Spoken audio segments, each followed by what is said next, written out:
Mukunda jewellers first ever factory outlet లో నక్షి Mela October 25 నుంచి 2 November వరకు ఎలాంటి నక్షి ఆర్నమెంట్స్ పైన ఫ్లాట్ 9.99% VA మాత్రమే. ఈ ఆఫర్ అన్ని బ్రాంచెస్ కి వర్తిస్తుంది.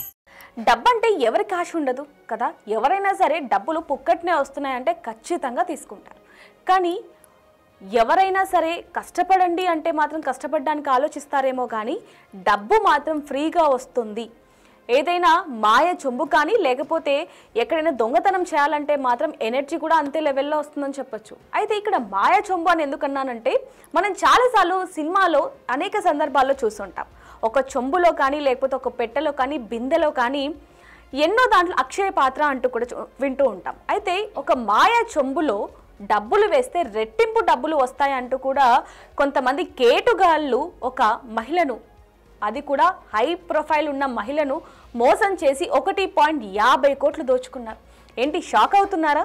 వివరాల్లోకి వెళ్తే గనక విశాఖపట్నంకి చెందిన 3 వ్యక్తులు ఒక డాక్టర్ని మోసం చేశారు. వాళ్ళ దగ్గర ఒక మాయ చొంబుందని, దాంట్లో డబ్బులు వేస్తే రెట్టింపు అవుతాయని, కానీ దానికి కొంత పెట్టుబడి పెడితేనే ఆ చొంబు వర్కౌట్ అవుతుందని కూడా తనకి చెప్పారు.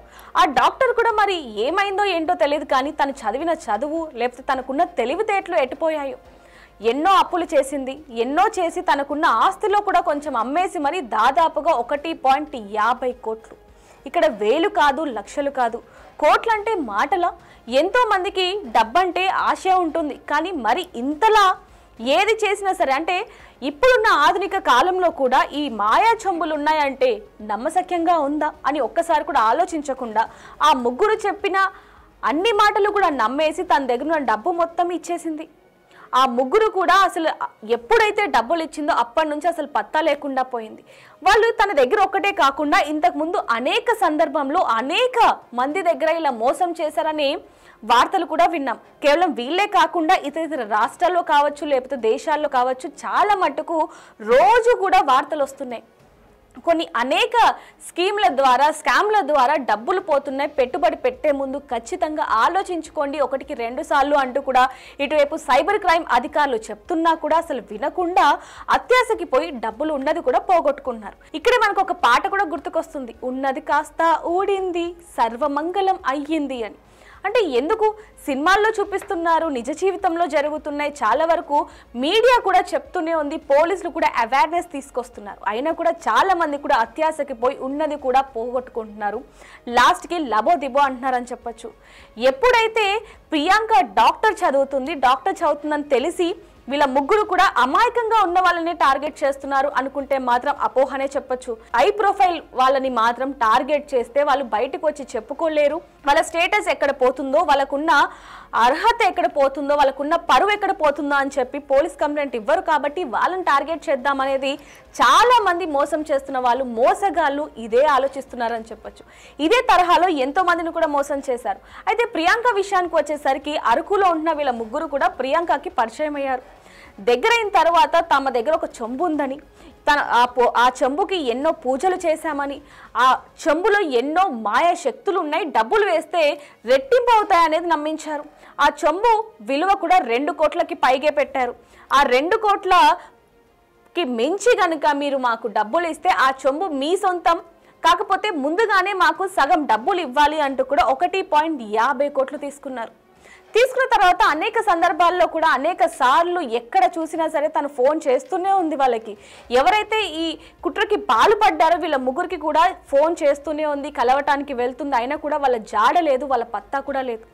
ఏం చేయాలో తెలియక కొద్ది రోజులు ఎవరికి చెప్పుకోలేక తనలో తనే నరకయాత్ర అనుభవించిందని చెప్పొచ్చు. ఎందుకంటే కష్టపడి సంపాదించిన డబ్బు కదా. సో తను ఇంకా అదంతా కూడా జీర్ణించుకోలేక హుటాహుటిన పోలీస్ స్టేషన్కి వెళ్ళి కంప్లైంట్ ఇచ్చింది. అప్పుడు కానీ ఈ భాగోతం మొత్తం కూడా బయటపడలేదు. పోలీసులు వెంటనే వివరాలన్నీ కూడా తీసుకొని వాళ్ళని అరెస్ట్ చేశారు. వాళ్ళ దగ్గర నుంచి కొంత డబ్బుని అలాగే ఒక కార్ని కూడా స్వాధీనం చేసుకున్నారు. ఈ వివరాలు చెప్పడానికి గల కారణం కూడా ఎవరైనా సరే మా దగ్గర మాయా ఉంది, మంత్రం ఉంది, చెంబు ఉంది, బిందె ఉంది అని చెప్తే మోసపోకండి. ఎందుకంటే కష్టపడకుండా ఏ రూపాయి కూడా రాదు. కష్టపడితేనే ఆ రూపాయి మీ సొంతం అవుతుందే తప్ప ఇలా ఒకరిని మోసం చేసి లేకపోతే మాయా చెంబులు ఉన్నాయి లేకపోతే ఇక్కడ డబ్బులు పెట్టండి, ఇక్కడ ఇన్వెస్ట్ చేస్తే మీకు ఎక్కువ డబ్బులు వస్తాయని ఎవరైనా చెప్తే గనక నమ్మకండి. గుడ్డిగా నమ్మి మోసపోయిన వాళ్ళ వివరాలు వేల సంఖ్యలో ఉన్నాయి. వాళ్ళు కూడా మీడియా ముందుకు వచ్చి చెప్తున్నారు మాలాగా మీరు మోసపోకండి అని. ఎందుకంటే డబ్బు ఊరికే రాదు కాబట్టి. ఇంత చెప్తున్నా కూడా చాలా మంది అత్యాశకి పోయి ఈ విధంగా మోసపోతున్నారు అంటే ఏం చేస్తాం? అందులో నిరుపేద కుటుంబాలు కూడా కాదు, బాగా ధనవంతులే. డాక్టర్గా ఉన్న ప్రియాంక కూడా మోసపోయిందంటే ఏం చెప్తాం?